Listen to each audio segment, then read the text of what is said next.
Good morning, everyone. My name is Real Estate Christian, the buyer's expert. Today, I'll be interviewing the one and only Larry Rowe. What's going on, everybody? And Christian, I appreciate you having me on. Definitely looking forward to it. Thank you for being here. All right, great. So, with no further ado, let's just get into these questions. Let's do it. All right, Larry, how long have you been a realtor, and what inspired you to be a realtor? So at this point, I've been a realtor for almost 8 years now. I would say the main thing that kind of brought me into becoming a realtor is that I was always interested in real estate. I mean, when I was doing a little bit of on the investor side, and then when I moved to Houston, I met a realtor who was like doing his thing, man. He kind of made me wonder, like, man, I wonder how can I become a realtor, get my license. So I just went ahead and went from there. I was inspired by other realtors, pretty much. Okay. Larry, can you describe to me a time where you successfully helped a client in a difficult market?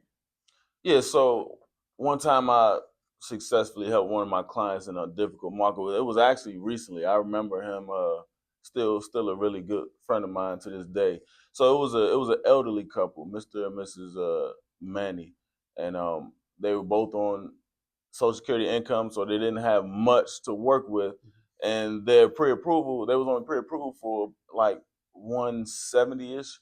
So the hardest part, in my opinion, was probably just finding them a house that is move-in ready within their price range, and it had to be an FHA loan. So we ended up finding a house. I negotiated for the seller to pay a little over 10K of their closing costs. Okay. So that way they were able to use a little bit of down payment assistance, and then the closing costs were pretty much covered. So they were able to walk into that house about $3,000 out of pocket. Yeah, but like I said, I think the most difficult thing was just finding them a house that doesn't need work within their price range. Yeah, and this was in Houston? This was in Houston. Yeah, I know. $170,000 house in Houston. That's crazy. Diamond in the rough. It was diamond. It was meant to be. It was meant to be for sure. Could you describe to me your best and worst transaction? So as far as my best and worst transaction, I wouldn't say it was a worst, but my best transaction was Mr. Manny, the one I just told you about. It's something about helping them get into a house that really warmed my heart. Like at their age, their income, they didn't think it was possible, but we, came in and we made it work, made it happen, and nothing but the grace of God with them. But Here.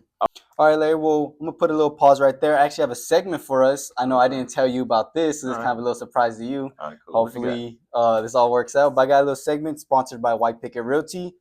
Thank you for letting me use your office. White Picket Realty. All right, so I'm going to go ahead and put this right here. So this little segment, I'm going to call it, How Much Is That Home? Gotcha. So you're going to have to guess the price of each home. Gotcha. And there's a little surprise to it that you're going to see. So guess that price. Larry, how much was that home? How much was that home? Let's see. That home looked a little familiar. It looks very familiar, actually. Let's go with. I'm not trying to flex or nothing, but in today's market, let's just say today's market, that home could be sold for $600,000. How much was it? That's for you to find out. How much was it? All right. Well, I put all the prices. How much was it whenever they were sold? Well, I guess they already found. They're gonna already know that. So there you go. All right. The second house, Larry. How much was that house?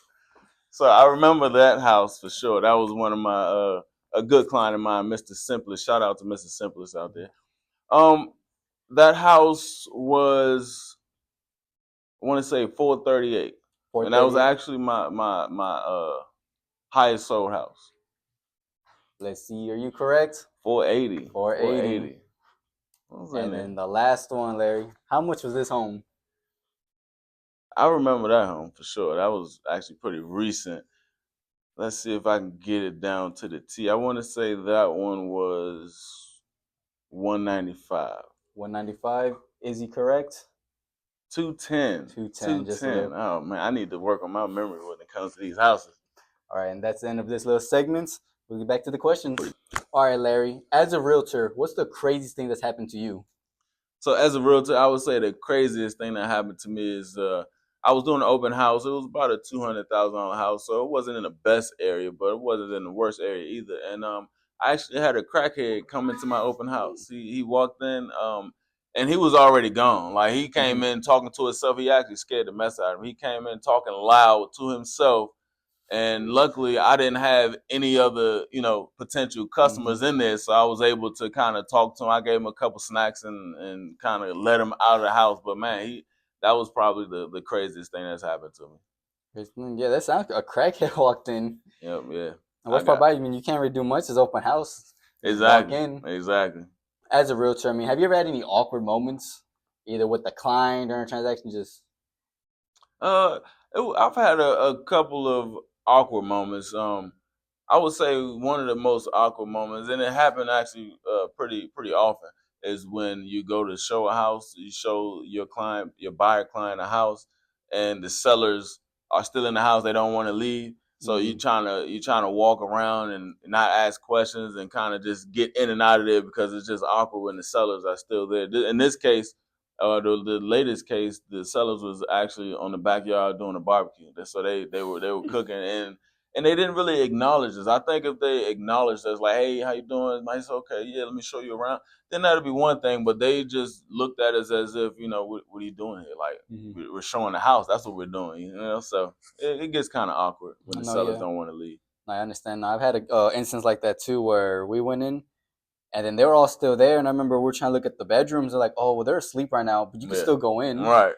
No, it's 2 p.m. Why are they still asleep in here? Exactly. I guess that's why they're selling. No, yeah. All right, well, I'm going to put a little pause there, too, because I got another segment for you, Larry. Another segment, I'm sure. Another segment. This one's also brought to you by White Picket Realty. Thank you for sponsoring this video today. Thank you for letting us use your office. All right, this other segment is called What Guess That Kitchen. Guess That Kitchen. I got pictures of different kitchens of other homes that you might recognize, and you gotta guess what home it's from. I'm assuming it's probably my kitchen is one of them, but we'll see. Let's see. Guess that kitchen. The first kitchen. All right. Yeah. These are the 3 homes. So that's going to be Red Creek for sure. That house was a very particular floor plan that they really love, and it was a beautiful. I love the setup, the floor plan in that house. So I definitely know that one is Red Creek. So it's going to be house number 2? House number 2. House number 2. Are you correct? Yes, sir. Next one. Guess that kitchen.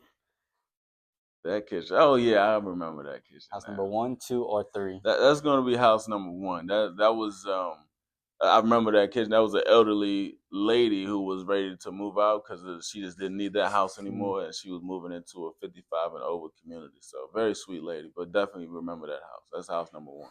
House number 1. Yes, it is.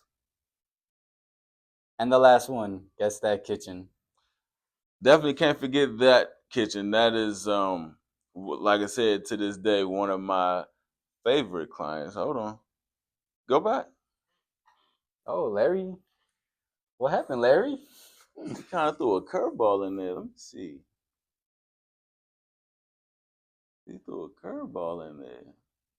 Because that kitchen doesn't look like any one of those houses. Is this a trick one? Is this a trick one? Trick question. Maybe, I don't know. Well, at the end of the day, I'm going to go with house number 2. But it reminds me very closely of another house that I sold. Let's see. It was house number 2. That's house number 2. Wow. I guess they definitely look similar, but I figured it was going to be house number 2 because I do remember that kitchen as well. But yeah, hey, there you go. Win is a win, right? Win's a win. All right, that was the end of this segment. You passed with flying colors. Yeah, I got this one. I got to work on my numbers, but I remember the kitchens though. Remember the kitchens. He will remember your kitchens. All right, I'll ask you a few more questions and we can call it a wrap. All right, sounds like a plan. All right, Larry. So outside of real estate, what keeps you grounded and motivated? Outside of real estate, the number one thing that keeps me grounded is staying intact with the Most High. There's no other way around it. I mean, you put Him first, and everything else falls in place. That's the first thing I do when I wake up in the morning.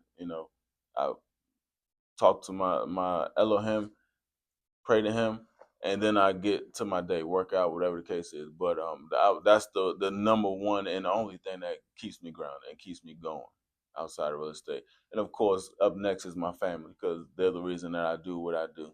But number one is definitely the Most High. That's a great answer. Yeah, you can't go wrong with that, You right? can't go wrong. Ain't no arguing with that one. All right, Larry. What makes you stand out as an agent opposed to any other agents?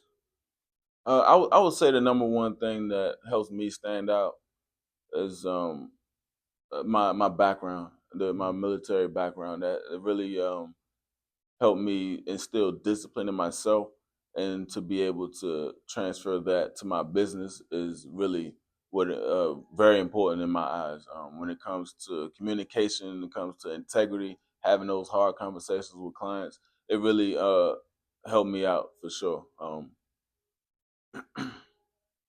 Yeah, yeah, Great answer. yeah. All right, that's all the questions I have for today. Thank you for coming by. Thank you for being my first interview. It was a great interview.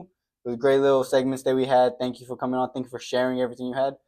Do you have any future plans in real estate? I mean, do you have any transactions you're working on? Anything that the people can expect from you? Yeah, man, absolutely. For one, I do. I really like the segment, so I do appreciate you, taking the time out to add that in, and that was pretty cool. And thank you for having me. As far as for myself, I'm definitely getting into fix and flips. I'm getting back to the investment side of real estate. Also, going to continue to serve my clients, but I think the next season for me will be investing. Investing. I want to get some exposure when it comes to flipping, and then ultimately I'm going to be an apartment owner. So that's kind of Okay. that's where I'm headed today. So. All right, sounds good. Larry, this is a great interview. Thank you for coming on. Thank you for having me, Christian. It's been a pleasure. Been a All pleasure. right.